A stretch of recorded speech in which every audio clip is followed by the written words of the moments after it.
যে পৃথিবীতে যত আবাদত আছে এই সবগুলো আবাদত কিন্তু দেখা যায়।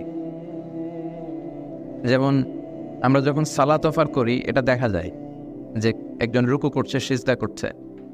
তারপর আমরা যখন যাকাত দেই এটা দেখা যায় একজন দিচ্ছে আরেকজন নিচ্ছে।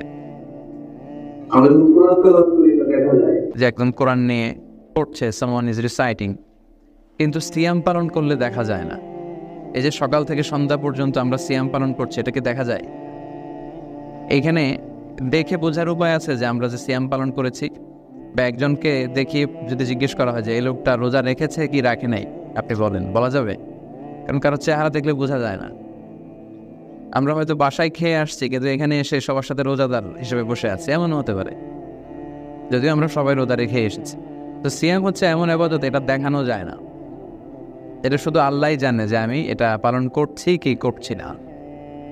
এজন্য আল্লাহ সিয়ামের ক্ষেত্রে স্পেশালি বললেন লাআল্লাকুম তাত্তাকুন, যাতে করে আল্লাহর ভয়টা তোমাদের মধ্যে ডেভেলপ করে। এটাই হচ্ছে সিয়ামের মূল উদ্দেশ্য।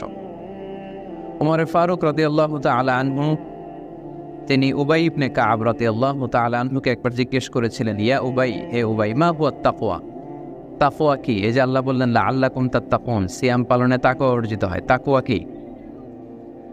তখন উবাই ইবনে কাব বললেন, আমা সালাকতা তরিকান যা শাও, হে ওমর, আপনি কি কখনো কাঁটাযুক্ত কোনো রাস্তা দিয়ে হাঁটেননি? ওমর ফারুক বললেন, বালা, হ্যাঁ হেঁটেছি। তো উবাই ইবনে কাব বললেন, কিভাবে হেঁটেছেন? ওমর ফারুক বললেন, আমি খুব সাবধানে হেঁটেছি, যাতে কোনো কাঁটা, ক্যাকটাস, গুলমলতা আমার জামায় না বেঁধে যায়, খুব সাবধানে হেঁটেছি। উবাই ইবনে কাব বললেন, হাযা হুয়া তাকওয়া, এটাই তো তাকওয়া, এটাই তাকওয়া, দিস ইজ তাকওয়া। এই পৃথিবীতে চলতি পথে শয়তানের হাতছানি, অন্যায়, পাপাচার, এগুলো আমাদেরকে ওয়াসওয়াসা দিতে চাইবে, গ্রাস করতে চাইবে। কিন্তু বিশ্বাসী মুত্তাকি মানুষ এমনভাবে সে চলবে যাতে করে এই পাপ পঙ্কিলতা তাকে স্পর্শ করতে না পারে। দিস ইজ তাকওয়া। তাকওয়ার ব্যাপারে সর্বশেষ একটি কথা বলে আমি আমার আলোচনা শেষ করে দিচ্ছি। উমর ফারুক রাদিয়াল্লাহু তাআলা আনহু, আপনারা জানেন, ইসলামের দ্বিতীয় খলিফা।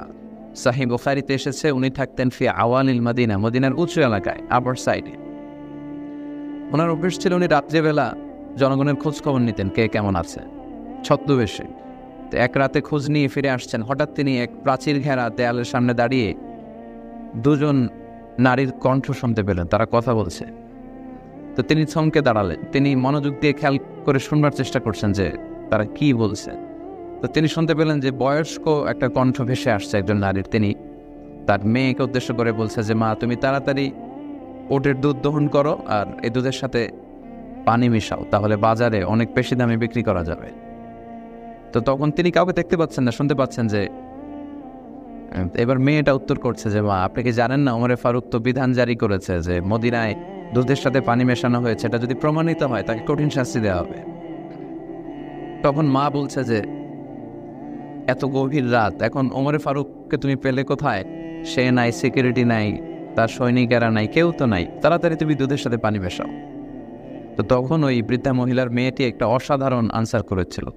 তখন মেয়েটি বলেছিল, ইয়া উম্মি, মানে হে আমার মা, লাউলা রাআ আমার লা রাআ রব্বু উমর, মানে হে মা, ওমর যদি নাও দেখে, ওমরের রব আল্লাহ কিন্তু দেখে।